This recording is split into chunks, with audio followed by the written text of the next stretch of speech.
ito na nga yung reksumbong ng mga tiga-Masinloc, Bayaljo. Zambales May na. mga nag-text sa akin na, Sir, punta kayo dito sa Masinloc dahil kita na po namin yung mga barko ng Chinese Coast Guard. Ang tansya nila, tinext ko, sabi ko mga ilang, sabi niya, tansya po namin to mga 10 to 30 kilometers na lang. Doon mismo sa baybay. Doon nga sa beach nga nila, nakapag tumayo ka doon, nandoon na, gano'n nakalayo. Oh. Ibig sabihin, nasa Masinloc na talaga. Oo, Hindi na doon sa Bao de Masinloc, malayo yun. Oo. 200 kilometers pa. Ito, dyan na mismo. Territorial water na. Sa Pilipinas na mismo, Masinloc na eh. Oh. Ginagawa naman Kitang-kita talaga. na raw nila doon yung mga Chinese Coast Guard. Oo. Oh. Nagmamanman siguro mga ito. Nako. Ay, nasa linya Ito na, na si ito na. Commodore J. Tariela, ang spokesman po ng Philippine Coast Guard. Magandang umaga po, Commodore Tariela. This is Erwin Tulfo and Aljo Bendio. Live po tayo muli sa PTV Network at Radyo Pilipinas. And thank you po, sir, for picking up our call. Salamat po, Commodore Tariela. Hello, Congressman Tulfo, sir. Magandang umaga po sa inyo. Sa inyo pong dalawa ni Sir Aljo Morning at sa po. mga taga-subaybay niyo po, sir. Opo. Sir, ano ho itong reklamo? At may nabasa na rin kami sa dyaryo kahapon pa. Pero kagabi may nag-text po sa akin na tiga Masinloc ho siya. At yung magulang niya tiga roon pero he works in Manila. Eh sinasabi daw kanya ng magulang niya na tanaw ng araw nila ng mga tiga Masinloc yung Chinese Coast Guard. Sa kung saan sila nakatayo sa Pampang, kita na raw eh. Sabi ko, baka Baho de Masinloc? Sabi, hindi po. Mas baybaying dagat, tumayo ka, makikita mo na yung CCG. Is this correct, sir? Nakarating na rin ba itong impormasyon na ito sa inyo, Commodore J? Well, actually, sir, ang na-monitor nating dumaan from Palawan and then passing through sa may bandang Zambales itong nakaraang araw, sir, is yung tinatawag nating China Coast Guard monster ship. Oho. But ang layo po niya, sir, kasi minumonitor natin to since June 17, nang umalis ito, naglayag, dumaan muna ito sa Pag-asa, pababa. Actually, bumaba ito, sir, hanggang sa Lucuna Shoal ng Malaysia and then bumalik ulit from Palawan. At ang pinakamalapit nito kahapon ng alauna, Nido, Palawan at 37 nautical miles. And then umakyat po ito papuntang Zambales. Ang naging distance niya po, sir, is 32 nautical miles. Mhm. Ang palagay po namin dito, Kong Erwin, sir, nakita nila ito while they were on their way back. Yung mga buying isda siguro nakasalubong sa kanila. Oo. Nakakita rito. Ito ba, But, Commodore Tariela, matanong ko lamang kasi may mga nagte-text ngayon dito.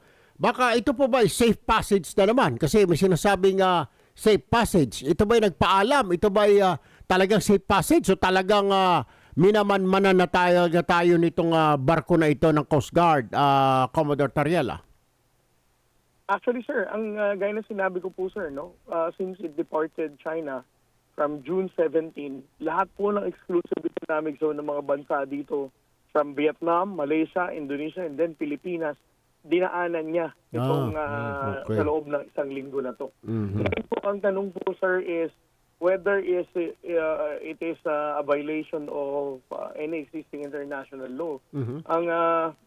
Ang information po natin dito, Sir Erwin, dire-diretso po kasi siya, sir.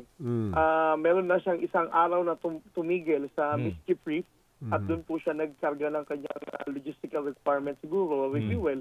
But as it passes through ang coastline ng Pilipinas po na may layo na gaya sinabi ko, sir, ang pinakamalapit na 37 nautical miles sa El Nido and somewhere 33, 32 dito sa Zambales. As long as it is continuous, sir, and it's not impeded, maaari nila sabihin it's just an innocent passenger. Pero ganun kalapit na eh. 30 nautical miles.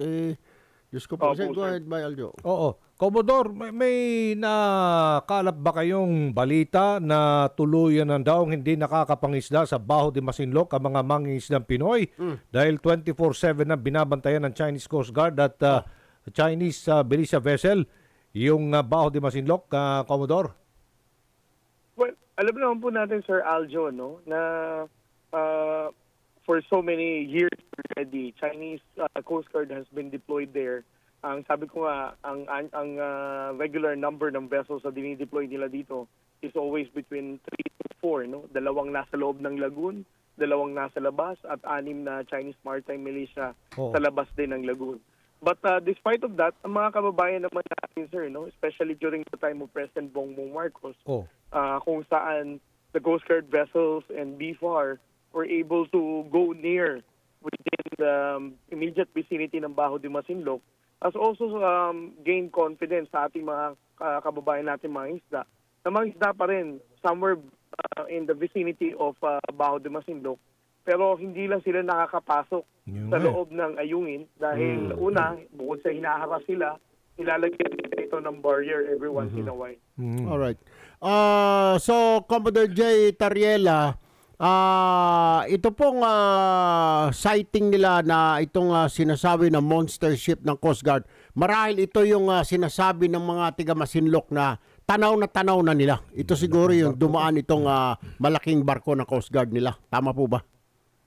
Yes, sir. There's a possibility na ito po yung Oo. nakita nila Alright. dahil ito po ay may laki na 165 meters. Okay. Kaya kinukonsider po natin ito na Monster ship. world's largest Coast Guard ship.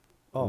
Mas malaki po ito sa na nung Coast Guard vessel ng Japan at ng Estados Unidos. Nako. Anyway, ang problema natin ngayon, Commodore J. Tariela, ay ito pong apektado na po ang pangingisda ng mga kababayan natin because of what's happening right here. So, ano ang suggestion nyo? Medyo iwasan ho lang muna siguro. Dito muna sa loob na lang muna mangisda yung mga kababayan natin para hindi na madagdagan pa ang sakit ng ulo o may masaktan, Commodore Tariela.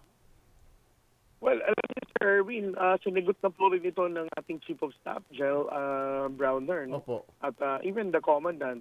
We don't discourage, sir, ang ating pong mga isda pa rin naman sa Bajo de Masinloc in other areas. But I believe it's wiser, no, na hindi sila magpapaudyok, no, yung kung tipong haharasin sila.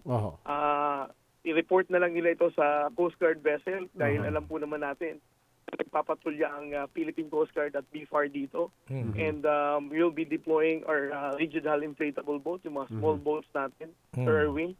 At silang pupuntahan kung sakaling hinaharas sila ng China Coast Guard. Alright. Okay. Commodore J. Tariela, Philippine Coast Guard spokesperson, maraming salamat po. Magandang umaga po sa inyo, sir. Maraming po salamat, Sir Erwin, at mabuhay po kayo.